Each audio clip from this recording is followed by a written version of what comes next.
Hi there, welcome to the Fierce Factor podcast. I'm your host, Kaylee Lindholm. And I think it's time for us women to shift the conversation in business and step into our feminine leadership to do the most iconic work the aesthetic industry has ever seen.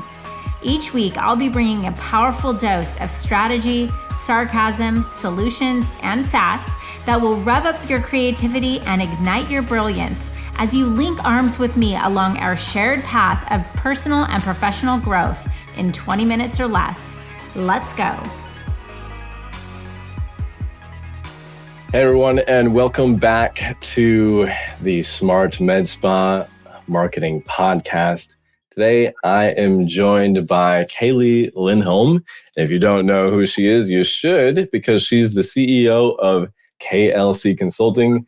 She's the founder of Pop Aesthetic Leadership Academy, and that is a 12-month business development incubator for women in aesthetics and wellness who are seeking to unleash their superpower through their business, team, and personal brand.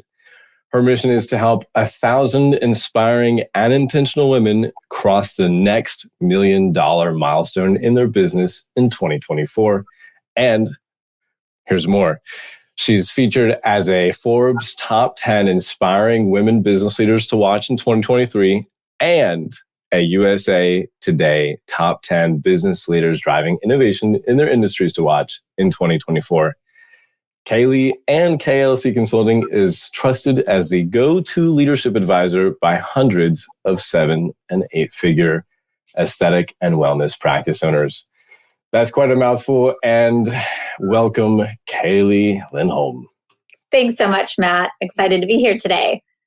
I am so glad that you're here, and I believe, unless you've moved since your last podcast recording on another podcast, are you still in Southern California? Sure am. Born and raised. Born and raised. Love that. Mm-hmm. Did you ever plan to move? Did you ever think about moving, or do you love hanging your hat there? Well, it's California, so there's always mixed emotions about California. No, I mean, born and raised here. Actually met my husband my first day of high school. And so we have we're surrounded by family. So the idea of moving certainly crossed my mind, but it wouldn't happen, until we have just the village here. And it's a beautiful place to live, politics aside. It's definitely home for us. Yes, politics aside, California is a really beautiful place. And every time I go, although I'm unsure about where the next turn may take me, I'm quite amazed at the sights there. So you're married and you've got, I believe, children, and they play sports, and you were a competitive athlete. Mm-hmm. Do you believe that your competitiveness has kind of driven forward what you do on a day-to-day in your leadership and in the programs that you've created? Oh, I love that question. Without a doubt, I think being an athlete has the DNA of a competitor. We chatted offline about how that's not impacted my golf game well. But I think athletes and people who routinely put themselves in competitive environments, they learn skills that really lend themselves to succeed through adverse conditions, right? And push the limits of what's possible, and become, I would say, like, widen their threshold for difficult times and for, I think down times and having to find solutions and become very resourceful. It's just sort of in our nature. Yeah, no, absolutely. And do you have like certain trusted mentors and advisors these days that you would look to when you need that like nice kick in the rear? Oh, for sure. I mean, this is my shtick. I think people joke with me that like I have a village of support. And the truth is, I, in ways like, especially as, we at some point became my own boss and I don't really have anybody to tell me what to do. I outsource accountability everywhere around me. So I have a personal trainer, I have a life coach, I have a business coach. I even put accountability into people in my team to help me like make sure I don't overrule my own self. So yeah, I think we all need that. Sometimes we need a good kick in the butt. And I think that's a big part of, my job as a coach of female business leaders as well, is to help them sometimes remember the path that they're on and hold space for having those difficult conversations with them and telling them things that most people wouldn't. Yeah, and I'm sure that you probably do a lot of that in your Pop Aesthetic Leadership Academy, right? So what sparked the idea to create the consulting company and the academy? Yeah, so I'll just give you a quick 2-minute story about my background. So out of college, I went into a sales career. No, not a big shock as somebody, a competitive athlete, right? Like who is used to having doors slammed in her face. So I kind of went through the school of hard knocks there. I was recruited into the aesthetic industry to sell skincare, and then worked my way up into selling aesthetic devices, and eventually became a sales director for one of the world's largest medical aesthetic device companies. And when I was working for that company, one was just really, my dream was to climb the corporate ladder and have the big title and the big team and big responsibility and make a lot of money. And I kind of got there and was like, okay, now what? And I had that sort of entrepreneurial spirit in me and knew someday there would be something for me that I'd want to do independently. And meanwhile, I had a husband in a VP of sales position, and we were both traveling all over the country, and, it was just not working well for the family. So I decided to start my business, just thinking, I'm going to just do a little consulting on the side. My husband called it a jobby. And I landed a contract as eventually became a managing partner and profit share partner with a plastic surgeon, helped him build his practice. So I'd kind of gone from the industry side into the running a practice. And here I thought, I've been in corporate. I've had teams, we did 150 million in sales last year. Like, I can do this with my eyes closed. And I realized that what business owners of these small businesses, especially this plastic surgeon who was a brilliant Ivy League trained surgeon, just didn't have the skills in not only being a business owner, but being a leader and the nuances that go on inside of that. So I basically, through that experience of helping him build and run and lead and manage his practice, came to the conclusion that this was a big gap in our industry. And so after my time of working with him, I decided to launch and scale up to help more people in the industry. And that was sort of the inception of the Pop Leadership Academy, as a place where I could help aesthetic providers come to learn what it takes to run a sustainable, deeply satisfying, lucrative business, while they can continue to do their craft and be excellent at the skills that they have as whatever specialty, right? Yeah. And is that something that you find? I mean, obviously you created a company around it. So I assume that's something that you find pretty often, is that a doctor or at one time a nurse, they were passionate about what they did, but they wanted to start their own thing. And in starting their own thing, they only have the passion for the thing. But the leadership is not, it needs some work. Totally. It's a completely different skill. And if you think about it, most of them, we like to call it, have found success by accident, particularly in this industry that is growing at just this, exponential pace. And the demand is so high. And we work with people who they're people. And they want to take care of people. They're healers, right? And so all of a sudden, in order for them to be able to express themselves through their craft of, the artistry of aesthetics, and through being a provider and practitioner of healing patients, the only way for them to be able to do that is to learn the skills of running the business, which is the vessel that gives them the opportunity to do that. So it's not uncommon. And I can't tell you, Matt, on a daily basis, I have women who come to me that say, like, we'll look at their financials and like they're crushing it, multi-million dollars in revenue, profitable. building a team and they'll say, Kaylee, I'm a great injector, but I'm a terrible business person. And I laugh and I say, really?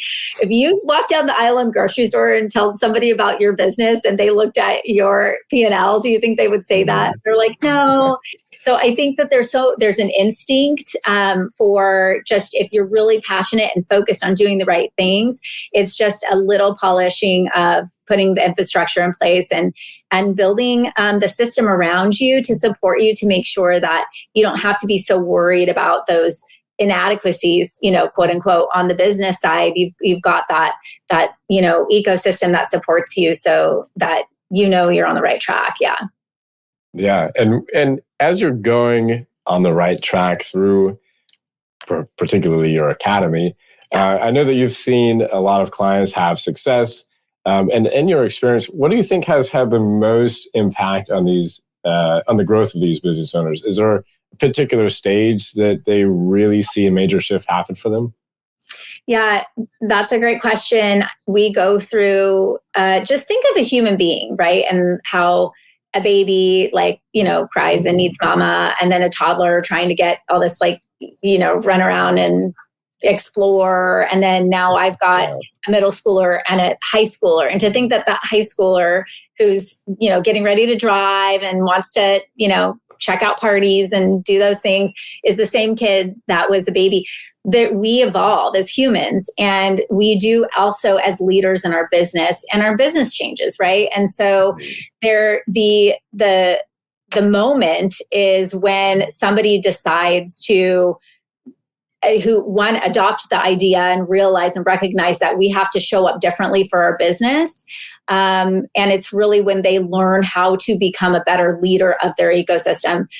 So I know it's not the specific answer that maybe, everybody would tell you. It's not a number, to be honest. It's about the mindset of the entrepreneur and how they decide to show up as not just somebody that's building a business that's centered around them, but to become the CEO or the leader of what that business independently needs to operate and function efficiently. So it's all here. I think that could be very closely tied to mental health, I see a therapist, right? And there's not like a point where you're just like, oh, okay, I'm a better human being all of a sudden. It's a process, it's a journey, it's a evolving process, not necessarily just a point. Yeah, for sure. And that's how we've designed our programming. It's very much, a lot of people I want the top of the 10-step process. I want the blueprint, the frame, and I totally get that. And I'm asked all the time for SOPs or scripts or templates or PDFs. And the truth is, none of those matter if I'm not learning how to manage an employee after I give them the task, or to hold them accountable, or to have a difficult conversation with somebody, or to manage through my hiring PTSD because I went through a really bad experience with my past employee and now I don't feel like I can hire again. So I'll just do it myself. So the way that we built our programming is to show up every single week and do the work. Isn't that the worst? We just want to know, I want to climb the mountain. Just tell me the number and I'll run those miles. But it's actually showing up and doing the practice, back to the golf analogy of going to the driving range and hitting the mundane, practice of hitting balls. So we make it easy for them. Alex Hormozi uses this analogy in his sales lessons about teeth brushing. And I like to use that a lot. Remember when you were a kid and you went to, your parents told you to brush your teeth. You didn't want to brush your teeth, but they made you do it, right? You need to brush your teeth. But Matt, do you brush your teeth every day now? I do, yeah. Because they sort of forced you to make it a habit. And so that's where we're shifting the practice of showing up to work on your business in a different way because of the way that we've designed the curriculum. So much of it happens sort of just by trusting the process and showing up for it. Again, buying into the idea that if I take my time and invest in myself in this way, that I know that I'm going to, reap the rewards of that. But it is not an overnight thing. It's really just an empowered decision to go on that journey. Yeah.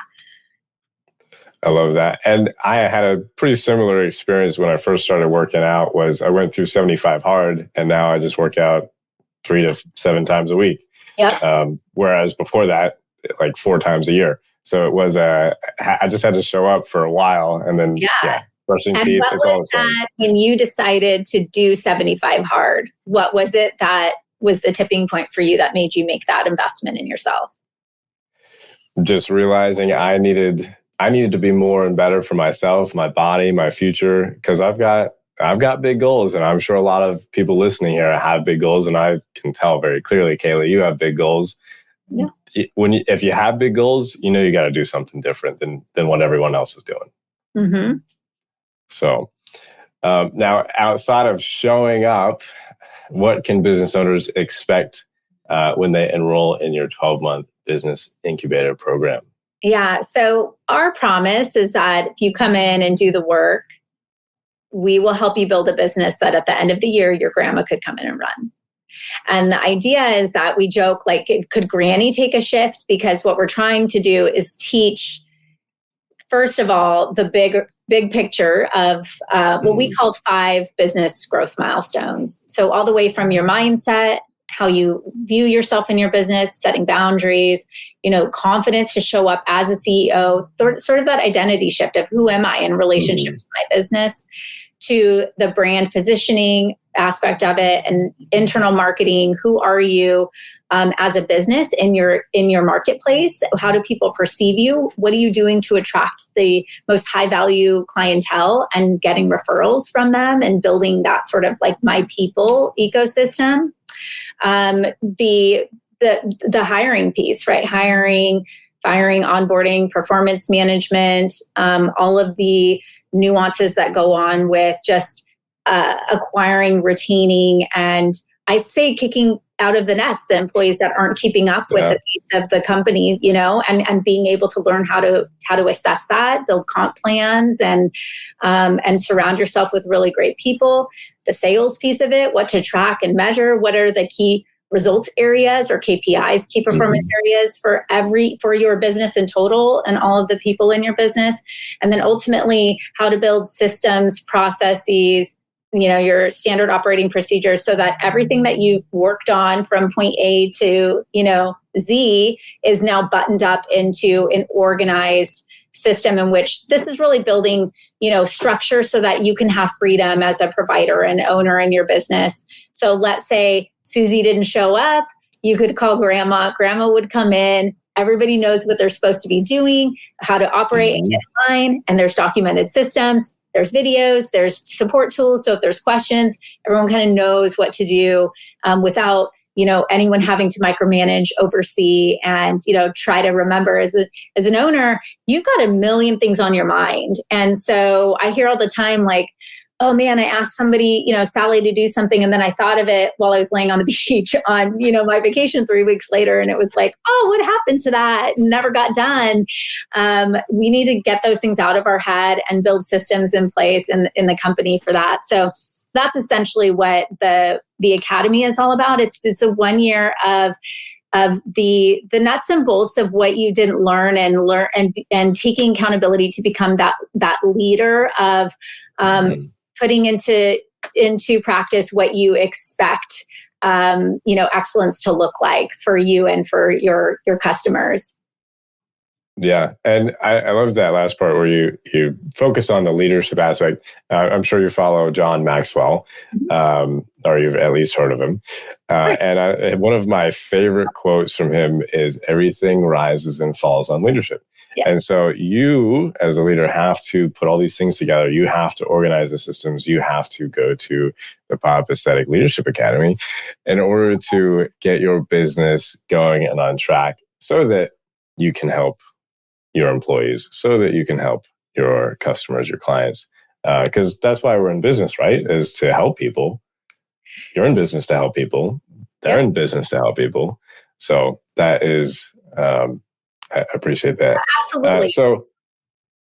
what are your thoughts on, I know you mentioned internal marketing, and of course there's the external marketing and what people perceive and believe about you. What are your thoughts on marketing in and for med spas? And are there common marketing mistakes that you often see?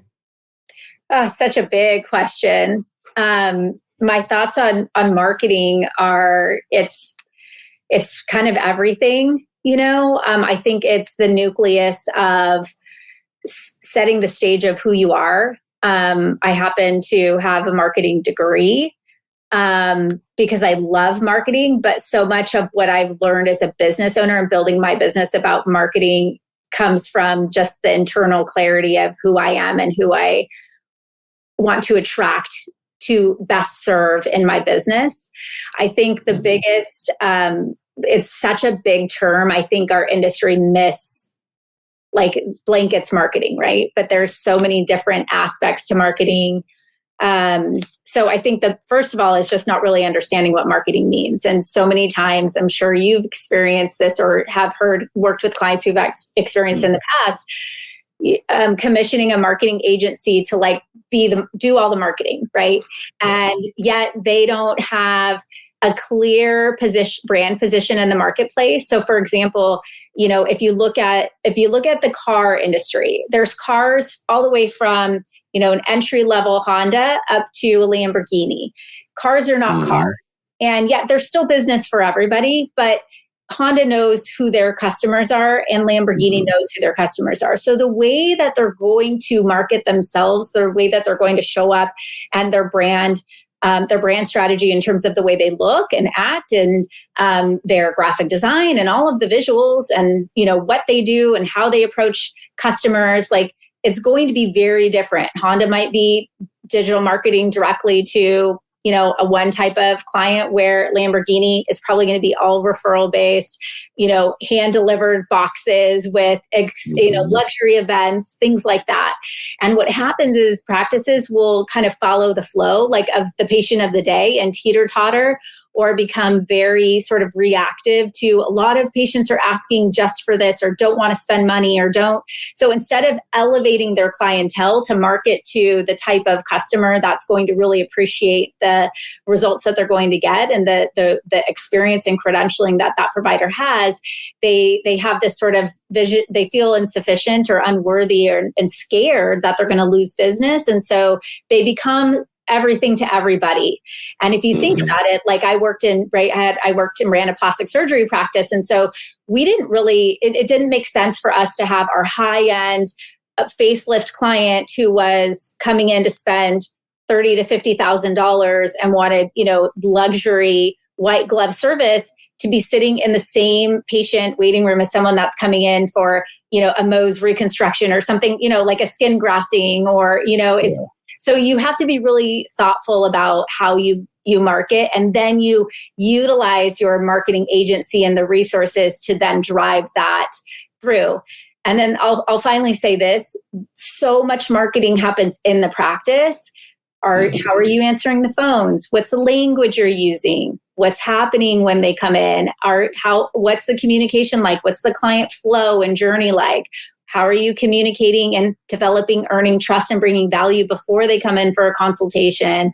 So I think the marketing conversation, we could have hours of conversation about that. And I'm curious, your perspective working with med spas as well. But I think there's a lot of confusion.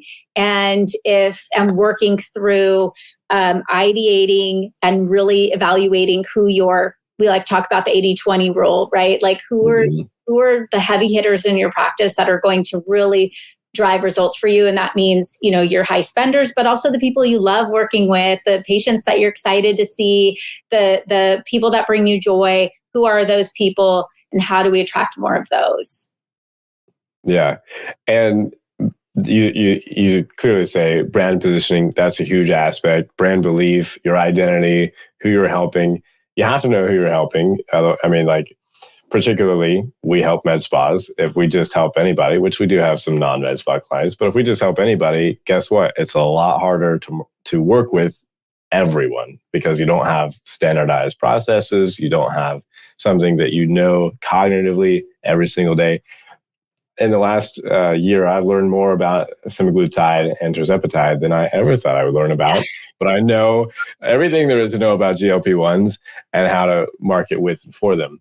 And so it's very clear med spas are who I help. And it's very clear that a med spa, if they only do a particular type of injectable or whatever they may wish to do, you can't do everything.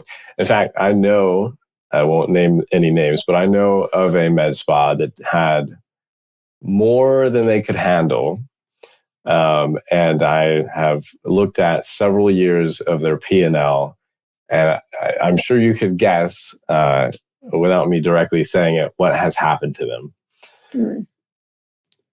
They took on too much, and it was unfortunate. So know who you are, be who you are, and show up as that, and only that, and don't try and be everything for everyone. So that's good. I love that message, and I think a lot of people should hang their hat on that. Yeah. Now, about you, Kaylee, you have a great online presence. What role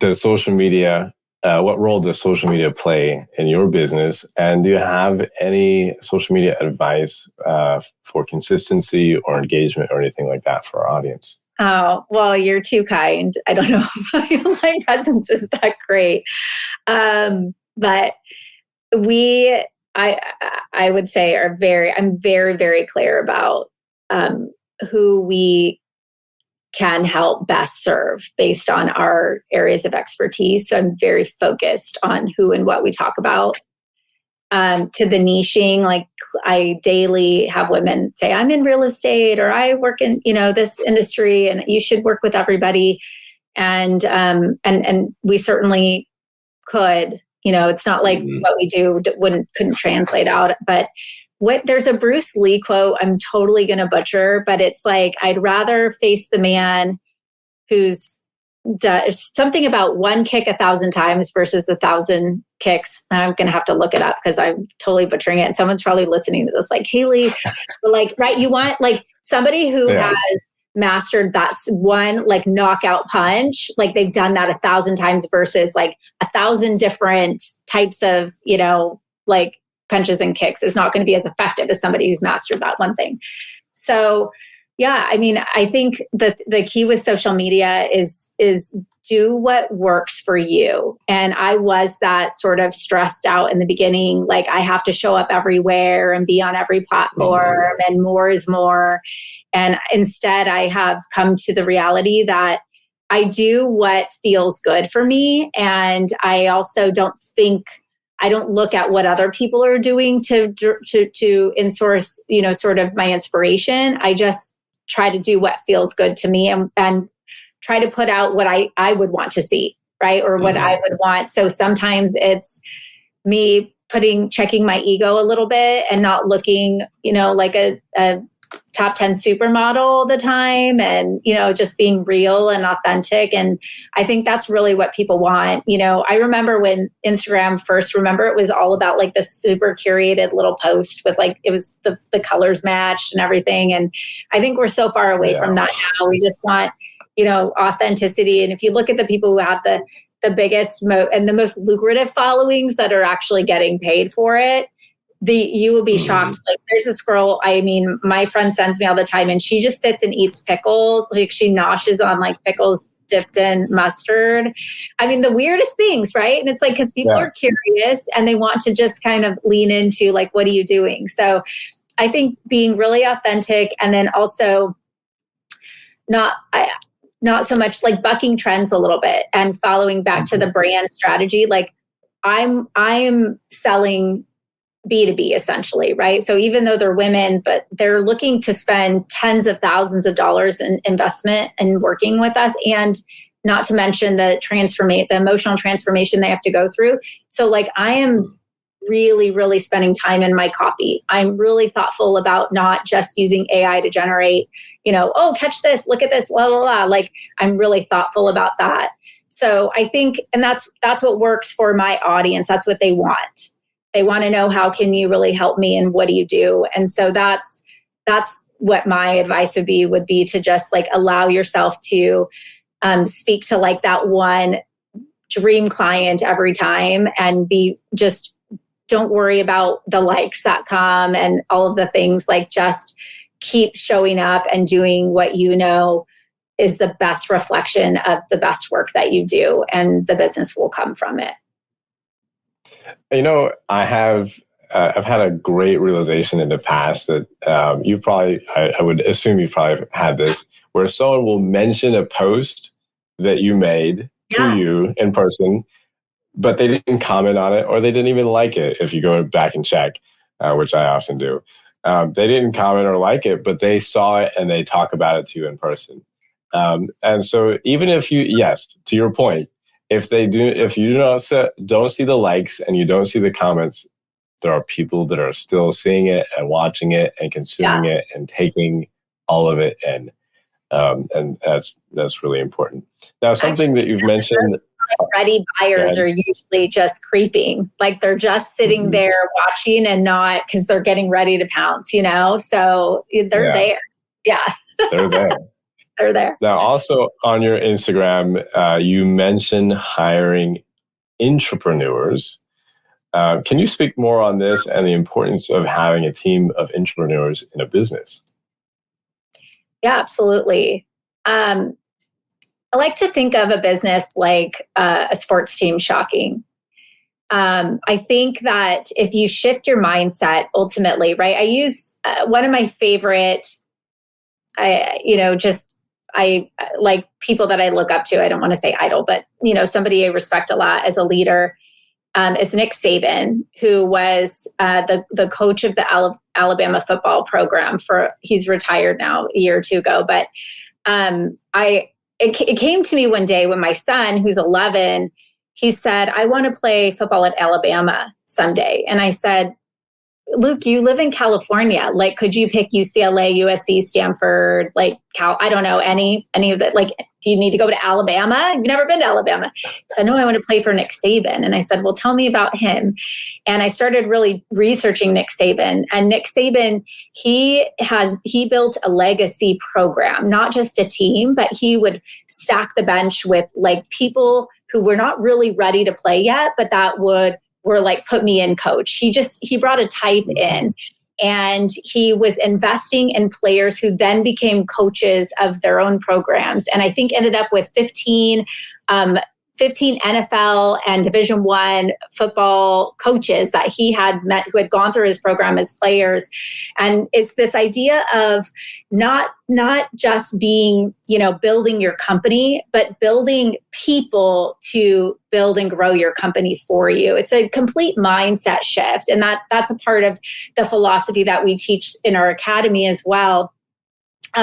So I think it's just really about like, the idea of an entrepreneur is somebody who sees their role in your company as their own job, their own career, like they own that role. And so the way I look at it as a leader is I give them, they know exactly what results are expected of them. And then I give them the runway to go and achieve that. I'm not micromanaging every piece of it. I'm in step with them, mentoring them as needed through the process, but I'm also allowing them space to fail so that they can make the mistake on their own and learn from it. And I think it's hard for us as owners to allow that space for our people to fail because we're so scared that of the domino effect and impact that could have, or my reputation, or if we're giving a C level of service when I expect an A. And I have found, through my seasons of hiring and, losing great people and firing people who weren't right and all of those things, is that the best way for an employee to learn how the best way for them to grow is through their own failures and through the experiences of seeing their role as their own. And that's also a mindset. So I'm hiring to that. I'm hiring to people that I think like, would she or he run through a wall? Like, are they like, I want someone who's so passionate that they care so much about what kind of result they deliver and how they want to put their fingerprint on something. And so I believe in creating space for people to do their very best and grow into the people that they are destined to become within the infrastructure of our business. And that's what an intrapreneur means to me. I love that. And you have to empower your people in order for your business itself to be more powerful. Because if you don't let your people fail, then who's going to grow? No, totally. And it's not like fail, like you're going to absolutely lose everything. But yes, I think safely fail, okay, something as simple as I hired a new employee. We've gone through all the training and the phone scripts and now it's time to go and answer that phone. If you haven't done that, it's actually quite scary. Believe it sounds pretty easy. And I think people overlook it's just answering the phone. No, it's not. It's not just answering the phone. It's the gatekeeper of the business. It's the first impression. It's a critically important role. So if somebody cares, they're going to, but they might stumble over their words. They might not follow the script right. And that's okay. And then we're going to reconvene and learn from it. Failures happen with injectors. They have an adverse event. How do we recover from it? What do we do? So yeah, it's safe failure, I think. Yeah, absolutely. Now, you mentioned earlier, and in some of your social media content, about setting boundaries as a business owner and as a leader. Do you have any particular advice around this? Do you have practices that you use? Like, for instance, I have something on my phone that turns off every notification by default. Yeah. What kind of things do you do to make yourself better at boundaries? Yeah. So I'll give you how about 3 of my best tactics. So number 1 is calendar blocking. So instead of just, squeezing in time for lunch with my mom whenever I can, if that's something that's important to me, I look at as you went through your 75 hard and you're going through your therapy and trying to become the better version of Matt. When I look at the better version of Kaylee and I really look into my future and who I want to spend my time with and what I want to be. I want to be a daughter that has lunch with my parents once a month, And so I'm putting that on the calendar and blocking that time. In the morning, my morning routine, you'll see I have chunks blocked on, wherever on my calendar. So Mondays, these are, my time for workouts. These are Tuesdays coaching, right? So all the things kids and then I can start putting activities into those. So leading me to technique number 2, I call the AID method. So what that means is everything in my mind or on my to-do list, I go through an exercise of categorizing everything, automate, delegate, or eliminate.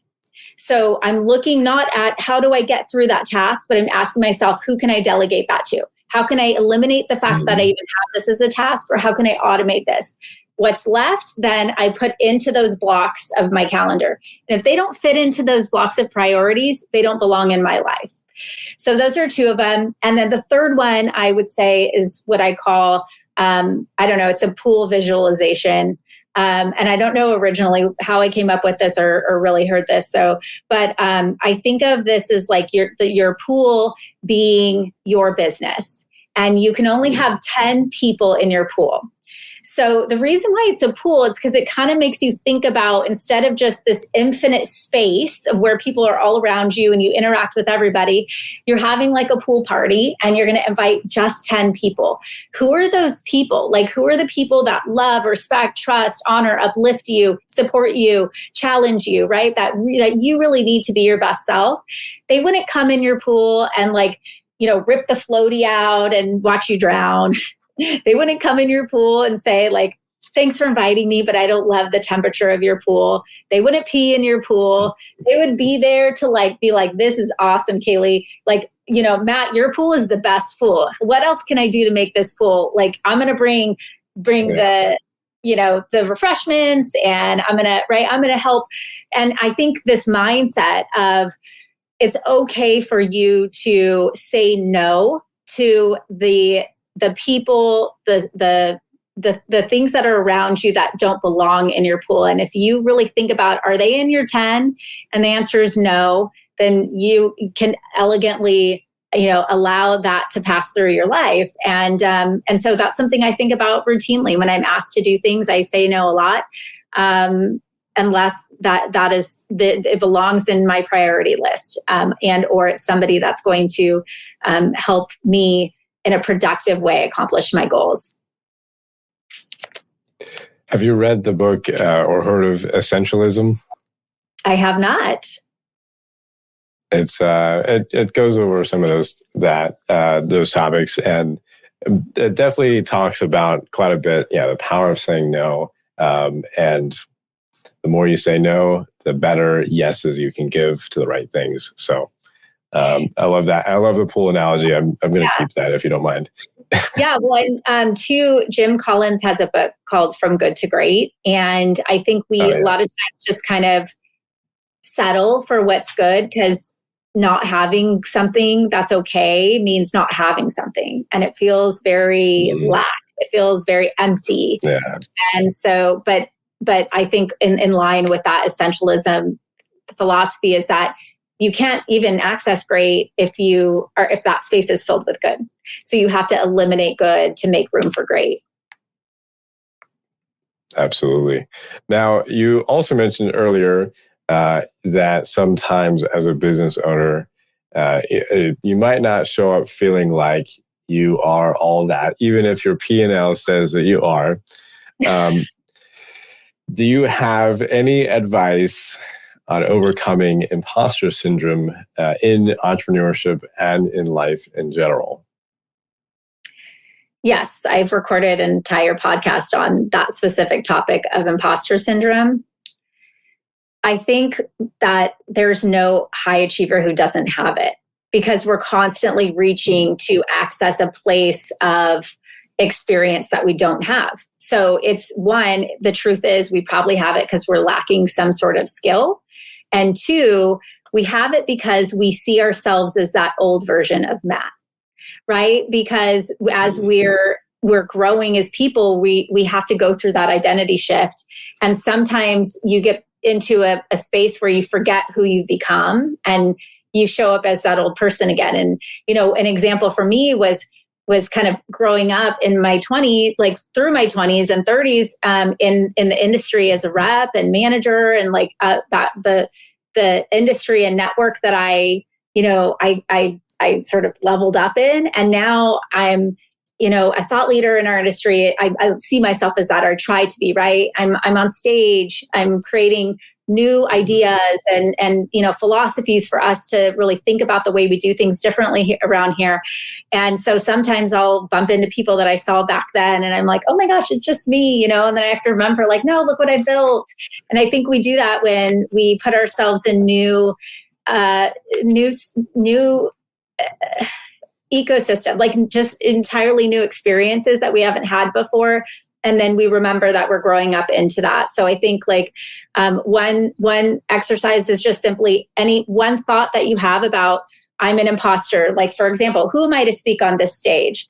And then writing that down on a piece of paper and then answering the question, 3 reasons why you are that person. And you sort of combat yourself, like the devil angel, like, hey, I thought the one side of me told me this, but I'm going to prove you wrong over here. So I think it's just a practice and reminding yourself. And then finally, surrounding yourself with people who think bigger than you and believe harder and more in your dreams than you even do. And you need that sometimes. You need someone to say, wait a minute, Matt, I know you told me that this is who you were becoming and where you were growing to and where you were going to want to go. And now I'm going to remind you that, like, you're there and you can be there. And here's why. And when you have people that can help reinforce that for you, it makes all the difference. Like, truly, do you have someone in your life like that, Matt? I've got a few people. And sometimes I text them and be like, hey, just need a little bit of affirmation for a second. Yeah. Can you spare some? And because you also have to recognize when it's happening, like you said, writing it down and answering those questions. You have to the first step to recovery is acknowledging there's a problem, right? You have to acknowledge that it's there. Totally. Before you can do something. Now we've only got a few minutes left. I don't want to keep you for too long. So we've got a couple more questions to get through. If there is one book that you would recommend anyone to listen, other than your ebook, Diary of a Female Entrepreneur, what book would that be? Yeah, so I recommend for the women that we work with who are founders of really great businesses, but haven't put the hat on to becoming a CEO of their company yet. The E-Myth by Michael Gerber. There's a few of them, but that's a good one to start with because it helps you. He uses the analogy of an entrepreneurial seizure where you're like, oh, now I'm a business owner. Like you just kind of became all of a sudden, but if you left the business, it would not run without you. And so it sort of teaches you he does a really great job of walking you through the idea of what it takes to build a real company. So that's a great place to start. And then, there's other books I'd recommend as you sort of move up into your leadership journey, but that's a really great starting point. Love that. And the E-Myth, I think, is recommended in at least 4 of the books I've read. I just haven't read it yet. So it's on that list, but I've heard it's a good book by proxy. Now, can you share a valuable lesson or a piece of advice that you would leave the audience with today? Oh, geez. About anything, either direct or personal, business, whatever you want. Oh, gosh. My one advice. I would say I'd probably go back to take a hard look. Like if you are looking to, and even this is a marketing podcast. So people listening are thinking about how do I be a better marketer of my business? I would say get really quiet and clear about what you want in your life and draw that out, map it out, put it on paper, visualize it, be very clear about what you stand for, what your mission is in the world, the vision is for your company, and what your values are as a company. I think when you become really strong on those foundational elements, and for you as a human being, then the decisions that you make, how you market, who you work with, who you hire, how you move about, growing your business becomes very clear to you because you know exactly who you are and what you stand for. So I think I was going to start in any kind of advice, it would be to really work on honing all of that in before you make any other moves in your business. Yeah, love that. And you told me that you have, I think, an event of some sort coming up, Confidence to Scale. Yeah, so we are just getting ready to launch we have a 6-week business growth certification program. So this is really great for people who are looking to set that foundation. I need to reimagine or reinvent myself. What are my mission, vision, values? Maybe you've scaled up to a point where you're at that inflection point where I'm not sure whether I want to, do I grow from here or do I just stay here? And what's the blueprint for growth? How do I set those boundaries? How do I navigate through imposter syndrome? So this is a 6-week program that's delivered one-on-one coaching and group coaching via a private podcast that's getting ready to launch early October, end of September, early October. So that is available, open for enrollment now at klcconsultants.com/scale. Perfect. And you just slightly jumped ahead.